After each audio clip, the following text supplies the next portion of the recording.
Yes, dear students, in continuation of the series of numerical and MCQ physics, we are here with a question which is asked in the JEE Advanced. Now we will discuss this question. Two identical non-conducting solid spheres of same mass and charge are suspended in air from a common point by two non-conducting massless strings of same length. At equilibrium, the angle between the strings is alpha. The spheres now immersed in a dielectric liquid of density 1800 kg per meter cube and dielectric constant 21. If the angle between the string remains the same after the immersion, then electric force between the spheres remains unchanged. A B part options जो है electric force between the sphere reduced C is the mass density of the sphere is at 40 kg per meter cube.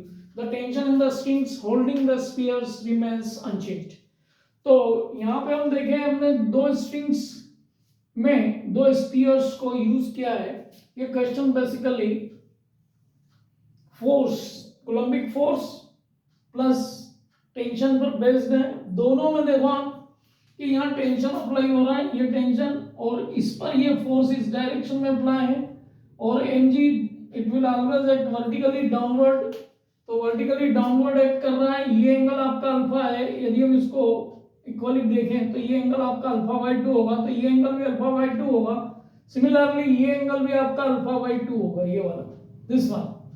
तो ये tension के दो components हो गए आपके. एक तो हो गया आपका t cos alpha 2 and another one is t sin alpha by 2. और mg is acting vertically downward.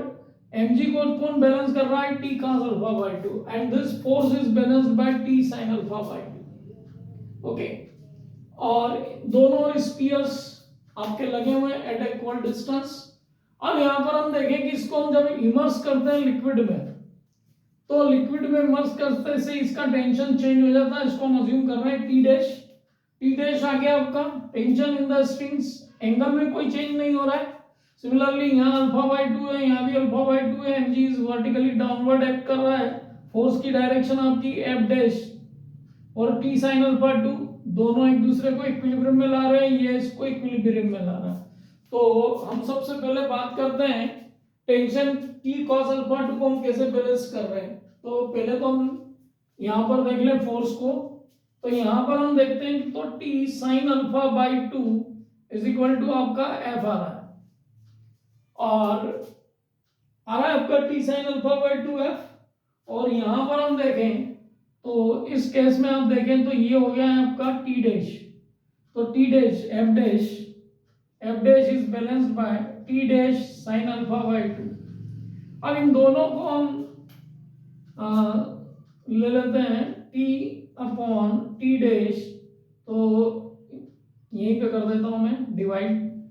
तो अब हमारे पास में आ रहा है T upon T dash which is equal to F upon F dash. अब फोर्स, तो अकॉर्डिंग टू कूलम्ब्स लॉ हम फोर्स को कैलकुलेट कर सकते हैं. दोनों आइडेंटिकल हैं. क्यू हमने अज्यूम कर लिया है. टी जो होगा T upon T dash which is equal to अब आपका आ गया F that is 1 upon 4 pi epsilon naught into q into Q square और इनका डिस्टेंस हम अज्यूम कर लेते हैं r स्क्वायर. सिमिलरली यहाँ देखें तो 1 upon 4 pi epsilon not into epsilon r और एप्सिलॉन r की वैल्यू हमको दे रखी है 21 और q square upon r square. तो फाइनली हम जब इसको सॉल्व करेंगे तो ये आपका कैंसिल हो रहा है. 1 अपॉन 4 पाई एप्सिलॉन नॉट से ये हो गया 21 जाएगा. तो t upon t dash is equal to 21 आ गया आपका. ये आपके पास में एक रिलेशन आ गया t upon t dash is equal to 21.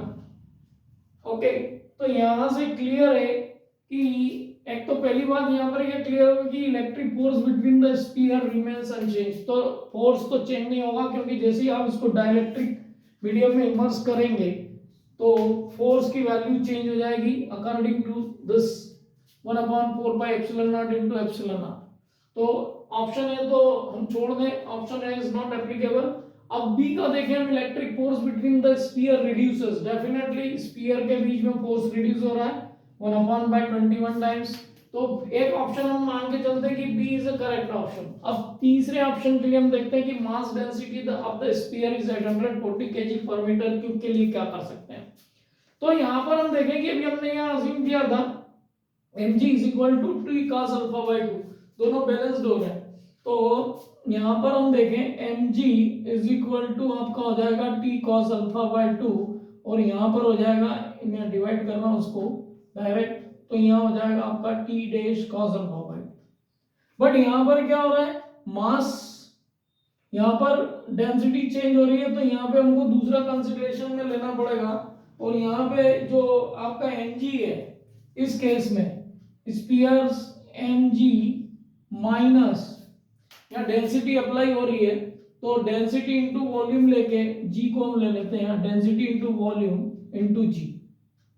तो इसको देखें हम, तो इसको हमने कैंसिल कर दिया, और यहाँ पर हम देखें तो इसको मैं थोड़ा सा रिवर्स लिख लेता हूँ, वैसे टी डैश अपॉन टी कर देता हूँ, टी डैश अपॉन टी, तो ये हो जाएगा आपका mg rho into v upon g upon m into g. तो इसको हम सिंप्लीफाइड करेंगे तो ये होगा आपका 1 mg अपॉन mg, डायरेक्ट ना लिखते हो कर देता हूँ मैं, mg upon mg minus rho we ji upon, अब यहाँ पे भी आपका मास जो है इसको भी हम कन्वर्ट कर लेते हैं, डी डेंसिटी अज्यूम कर लेते हैं, वॉल्यूम सेम है दोनों का, जी ले लेते हैं, ठीक है।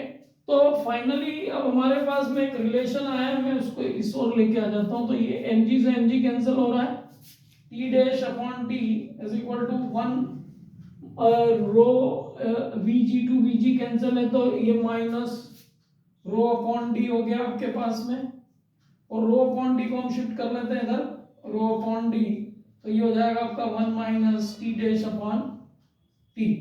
तो T dash upon T means ये आप देखो, ये रिलेशन आपके सामने रेसिप्रोकल में हम ले लें, तो ये हो जाएगा आपका 1 अपॉन 21 रो अपॉन डी।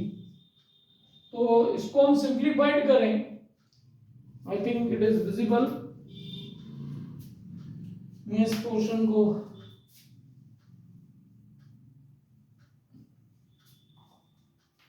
तो ये होगा आपका rho upon D which is equal to 21 minus 1 upon 21, तो ये हो गया आपका rho upon D which is equal to 20 upon 21। अब रो आपको दिया हुआ है, रो इज 800, और 21 multiplied with divide by 20 will give the density. तो हम देखें तो ये आ रहा है आपका 21 और ये 240 टाइम्स, तो ये हो जाएगा आपका किस 840 किलोग्राम पर मीटर क्यूब, ये भी आपका मीटर क्यूब में दिया हुआ है। डेंसिटी जो आ रही है आपकी 840 किलोग्राम पर मीटर क्यूब। तो यहाँ पर हम देखेंगे तो ये डेंसिटी हमको मिल रही है, मींस यहाँ जो सी ऑप्शन है, mass density of the sphere is 840 kg पर metre cube, it is also correct. तो बी और सी जो ऑप्शंस हैं, they are the correct options, we can say B and C is the correct options। अब D को देखते हैं, तो the tension in the strings holding the sphere remains unchanged। तो यहाँ tension in the strings remains unchanged तो नहीं है, चेंज हो रही है। क्यों चेंज हो रही है? क्योंकि यहाँ पे डेंसिटी, जैसे आप इसको इमर्स करेंगे तो इसका भी फोर्स एक्ट कर रहा है, because of that there will be change in the tension. Okay, तो finally we can say the B and C is the correct option। तो इस प्रकार से हम क्वेश्चंस को अटेम्प्ट कर सकते हैं। ये क्वेश्चन आप देखें तो कूलम्बिक फोर्स और आपके डेंसिटी पे बेस्ड था।